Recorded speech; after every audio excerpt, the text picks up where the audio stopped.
Hi, I'm Nico. This is a brand new thing, a new adventure that you and I are about to embark on together. And at the jump, I do want to apologize for this Silence of the Lambs Buffalo Bill studio that I built in my bedroom. I just want to assure you, although the lighting may be ominous, although the audio may be a bit echoey, there are no dogs named Precious running around here. There are no wells with women trapped at the bottom. And if there were, I certainly wouldn't tell you about it. What is this new thing? Well, I'm glad you asked. For those uninitiated, back at the end of April of this year, I put out a video titled, I Have an Eating Disorder and Demi Lovato is Wrong. This was in response to a short-lived Twitter controversy surrounding Demi Lovato and a Los Angeles frozen yogurt shop. I won't go into the details of that. But what I will say is that on that video, I talked very intimately and openly about my struggles with an eating disorder. To recap very briefly, the term is Avoidant Restrictive Food Intake Disorder, ARFID for short. That's the eating disorder that I suffer from. I can only describe it as an extreme fear towards foods that most people find mundane. Pizza, pasta, chicken, steak, vegetables, all on my do not eat list. As a child, this thing looks a lot like extreme pickiness. In fact, when I was a child, my pediatrician said the very same thing. But here I am at age 25, and my diet has not changed that much. Crackers, chips, French fries, some fruits, very plain beverages are the only things that I will eat or drink. As soon as I was making my own decisions about what I was eating, I kept myself to an incredibly narrow diet. And around the age of 12 or 13, I quickly realized this was not just a phase that I was going to grow out of. This was a serious mental illness. A quick Google search churned out ARFID. And so for the last 10 to 15 years, I have known that I suffer from an eating disorder, and I didn't do anything about it. Fast forward to April of 2021. I put out this video about Demi Lovato. The title is a bit clickbaity, I'm not gonna lie to you, but it does generate some clicks, and it generates some likes, and it generates some comments, the overwhelming amount of which were incredibly positive. It was the most warmly received thing I've ever put out, and I've been making stuff for the internet close to 8 years now. And I want to thank everyone that took the time to share that thing, to watch that thing, to like that thing, and to let me know that it meant something to them. There were some trolls out there, no question. It's the YouTube comment section. It's the Wild West, I understand. But most of it was incredibly supportive, and it signaled to me that maybe there were some legs to this topic. Maybe this was something that people were hungry for, no pun intended. Here's something I got a lot, both from people in the comment section and people in my life that watched the video and texted me afterwards. Wow, Nico, you are painfully self-aware. And I think they meant it as a compliment, and I certainly took it as a compliment. It's something that I take a lot of pride in my day-to-day life. I think about myself a lot. I think about my flaws a lot. I think about improving myself constantly. So that's where I was coming from when I made the video. I tried keeping things light. I cracked a few jokes. I talked openly. I talked honestly. I was very candid, but I also tried approaching things in a cold and calculated way. I wanted to approach the situation pragmatically, and hopefully by the end of the video, I had made a successful argument on behalf of pragmatism, on behalf of reason, and against knee-jerk emotional responses. Anyway, some people must have seen the video and mistaken my stoicism for a sense of control over my eating disorder. They must have seen the video, they must have seen how I was talking about it, and thought this guy has a firm grasp on his issues. When in reality, under the surface, in this brain of mine, things are anything but under control. And that's when I started to feel like a damn hypocrite, because here I am criticizing someone's response to frozen yogurt, talking openly and honestly about how to conquer eating disorders without having made any progress in 25 years. And that's when I realized something about myself, and it was one of many breakthroughs that I was about to have over the next few weeks. Self-awareness has been a crutch in my life. It's something that I have used to prolong inaction. The truth is, awareness does not absolve you of responsibility. Self-awareness is the first step. It's an important step, a necessary step, but it's just the beginning of the journey. Something's wrong with your car. You take it to the mechanic. The mechanic checks it out for 10 minutes.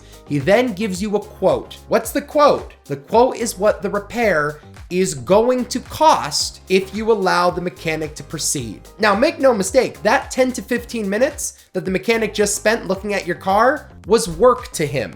He's still on the clock, and his expertise in that moment has a value, but he didn't charge you for it. He's only gonna charge you for the hard stuff. The quote is for free. I realized that for 25 years, I had been writing quotes for jobs that I would never complete. I was diagnosing all sorts of problems, but that's a bad way to make money as a mechanic. Just telling people what the price is gonna be without doing the manual labor. At some point, you have to get under the hood. You have to fix the problem itself. Diagnostics will only get you so far. So I finally decided enough is enough. With, by the way, a gentle nudge from some friends and family, shout out to them. Here I am, 3 weeks into treatment for ARFID, Avoidant Restrictive Food Intake Disorder. I've been in therapy for 3 weeks and now I'm in front of a camera and I'm telling you all about it because my plan is to document every stage of this. Will this help? Well, I don't really know. What I do hope is that the information that I share and the progress I hopefully make will have a positive impact on you watching at home. And I'm also gonna try my best to keep it as real with you as possible. I was very adamant about this before my first therapy session. I did not want the Tony Robbins experience. I did not want some guy reciting inspirational platitudes about how I can slay my dragons, how I have the eye of the tiger, how the real eating disorder is the friends we made along the way. I had no interest in any of that bullshit. I wanted a more scientific approach. I'm cool with talking about my feelings. In fact, it's very fun, but I wanted something more pragmatic. I preached it on the last video and I stand by it. This is a disease. It's a disease of the mind. It's a more complicated disease, but it's like any other disease. There is a way to cure it. It exists. It's out there. It's about finding the cure. So that's what I'll do here. I've been doing research about this topic nonstop for the last 3 weeks. I'm learning more about it every day. I'm learning more about it in my therapy sessions, and I'm gonna share that knowledge with you. And keep in mind, much of what I say here will not be applicable to you. Maybe you suffer from ARFID just like me, but the style of treatment that works for you is not the same treatment that I'm undergoing. That's cool, you have to accept that. Maybe you suffer from another eating disorder that has different symptoms and has different treatments. You can't take this as gospel. And maybe you're at home, not suffering from an eating disorder, not suffering from any mental illness. That's cool too. Just understand, this is not a substitution for therapy. This is not an advice column. I'm no expert. In fact, much of what I say will be quantifiably false. Understand, this series is about one thing and one thing only: me, my issues, and what I am doing to solve them. If you're looking to get to the bottom of your own issues, you probably want to see someone. You can find a therapist to talk to in your area that's paired with your particular needs. There are hundreds of search engines out there. Psychologytoday.com is the one that I used. I put in my insurance, I put in the area, I put in the problem that I was dealing with, and it churned out a number of results. I called one of those numbers blind, and here I am now. I'm almost a month into treatment. You can do it too. I'm new to this. Maybe take the first step with me. Give one of those numbers a call. I promised myself this wasn't going to be inspirational. This is about me, damn it. It's not about you. No platitudes here. Let's get to the nitty gritty. What the therapist told me in the first session is that ARFID is essentially a close cousin, if not the same thing, as Obsessive Compulsive Disorder. I had OCD my entire life. Never knew it, now I know it. You think of OCD as the thing that Howie Mandel has, the obsessive hand washing, the wearing the gloves when you have to open the doorknob, the flicking on and off of light switches, the tapping on one hand so you have to tap on the other hand the same number of times. We all know the stereotypical symptoms of OCD. Apparently, I had been suffering from that for 25 years. News to me, man. Didn't know anything about this. So I did more research. What is OCD? What does it look like under a microscope? Think of it this way. We all have what we consider to be intrusive thoughts. We have thoughts that pop into our head that sometimes have irrational logic behind them. Maybe you're on the highway and you're thinking to yourself, what would happen if I just swerved into the other lane and crashed into the oncoming semi? If we're on the top of a mountain, what would happen if we jumped off? What would happen if a meteor struck the earth? If the sun blew up? People with OCD get these thoughts constantly, and I understand for you, they may be fleeting and benign, but for people with OCD, they are catastrophic. Every fleeting thought, every intrusive idea needs to be remedied immediately. So someone with germophobia, for example, might think COVID-19 is living on the doorknob to their bedroom. So every time they touch that doorknob, they have to go wash their hands. This process is called habitualization. An intrusive thought enters your mind, you perform some sort of ritual to avoid death, destruction, tragedy. The death, destruction, tragedy does not follow. So in your mind, you think to yourself, maybe my ritual works. So you continue to perform it, and the rituals only beget more rituals.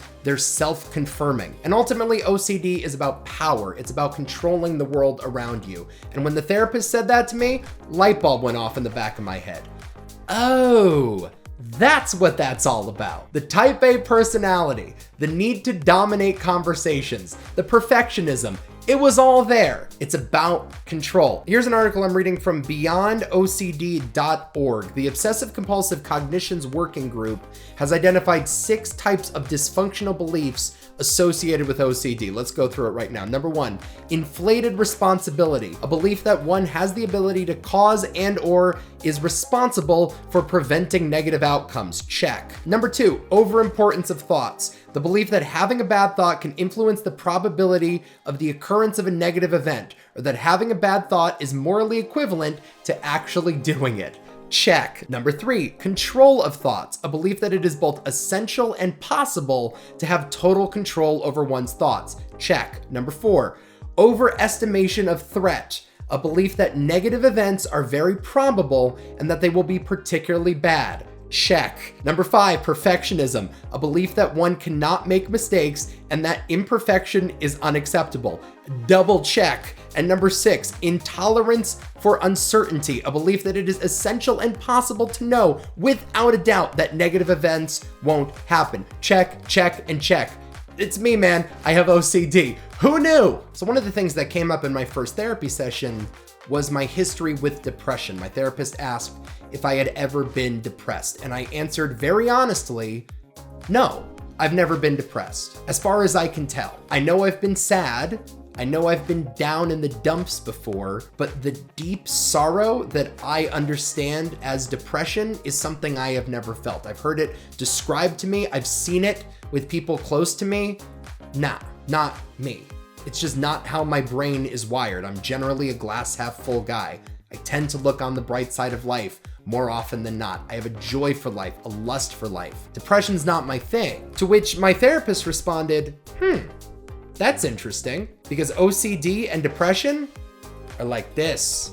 They're blood brothers, BFFs for life. Depression, OCD, both linked to a deficiency in serotonin. That's why, in recent years, OCD patients have been treated with antidepressants. Antidepressants are engineered to increase serotonin levels. Serotonin is one of those chemicals, along with, say, dopamine, that transmits messages from one part of your brain to the other. If those levels are low, your brain has a hard time communicating with itself. Some messages don't compute. And that's what happens in both OCD and depression. Irrational thoughts creep in because your brain is not able to tell itself that those thoughts don't belong. Turns out this might be a genetic thing. Some scientific studies have linked OCD to a mutation of the human serotonin transporter gene. And wouldn't you know it, that's when another light bulb went off in the back of my head. My family has a history with depression.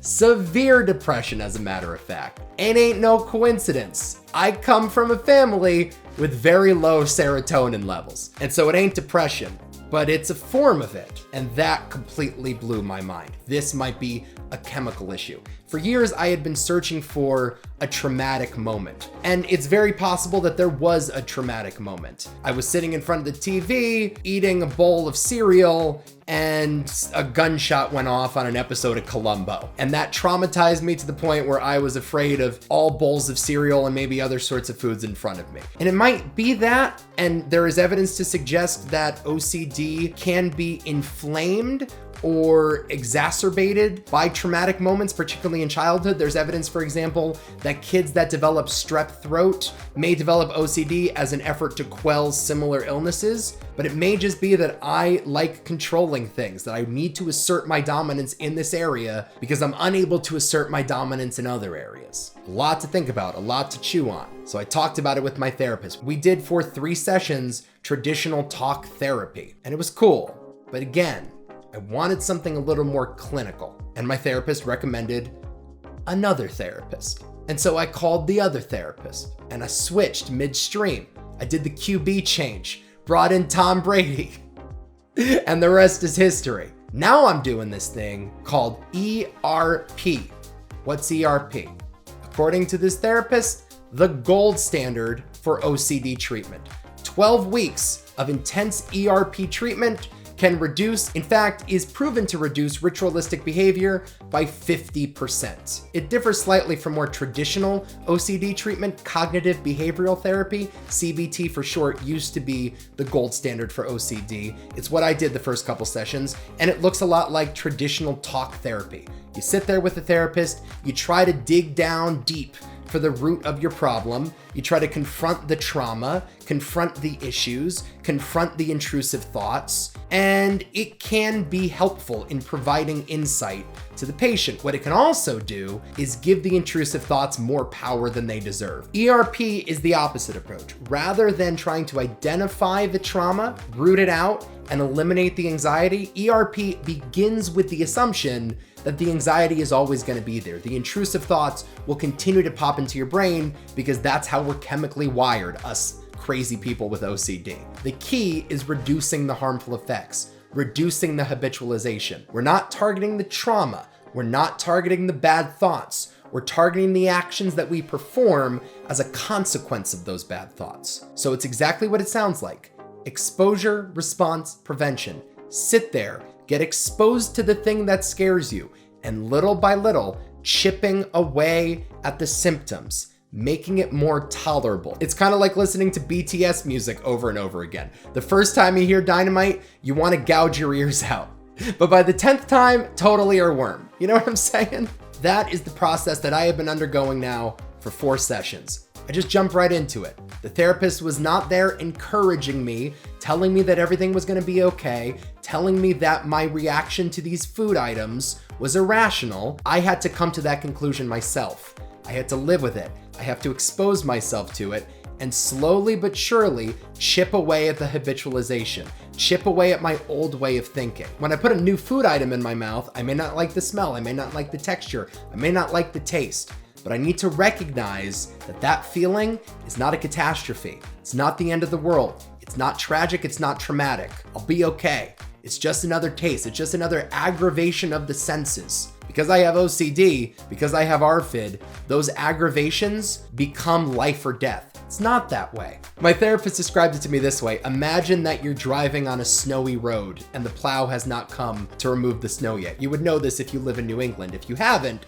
congratulations for avoiding this slice of hell. But you're driving on the road, maybe there's 3 inches of snow, and the cars that have come before you in their snow tires have left these tread marks. You're driving within the tread marks, and everything's going smooth. And then you sort of turn the wheel a little bit and stray into the unplowed section of the snow.